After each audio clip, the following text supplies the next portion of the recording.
A lot of learners struggle with the graphs in economics because they see the graphs as being separate from the theory. But in actual fact, the theory, the table, the graphs, it's all the same information, just presented differently. And when you understand that, drawing the graphs and understanding the graphs becomes simpler. Let me show you. Just want to remind you, the theory, the table, the graph. It is not separate information. It's the same information represented differently. Let's take fixed cost as an example. First, let's look at the theory. What are fixed costs? These are costs that remain the same even when quantity changes. Let's take, for example, you sign a rental agreement with a landlord for a factory building amounting to 600 Rand.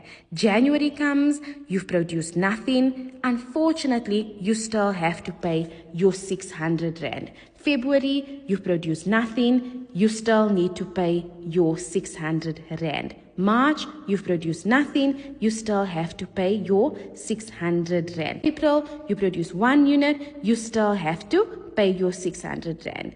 May, produce 30 units, you still have to pay your 600 Rand. So whether you've produced nothing, whether you've produced a little or a lot, you are still going to have to pay your fixed cost, which is the rent of 600 Rand. So fixed cost stays the same no matter how much you are producing. And I hope you can see that. I hope that that is clear to you. You produce nothing, 600 Rand. You produce a little, 600 Rand. You produce a lot, 600 Rand. Your fixed cost stays the same no matter how much you're producing. Now that we understand the theory, let's go and look at our table. Our table is the exact same information in our theory, just represented differently. Let's take a look at it. When you're producing nothing, your fixed cost is 600. When you're producing 2 units, your fixed cost is 600. When you're producing 5 units, your fixed cost is 600. So yes, definitely the same information.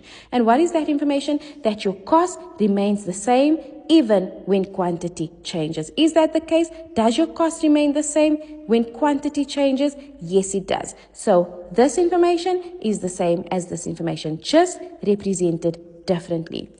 Number 3, the graph. And once again, the graph is the same information as in the table as well as in the theory. Let's look at it. When we're producing nothing, we are paying 600 Rand. When we produce 1 unit, we are paying 600 Rand. When we produce 2 units, we are paying 600 Rand. I have a horizontal line over here because it shows us that it doesn't matter how much we produce. Whether we produce in 1 unit, our cost is 600.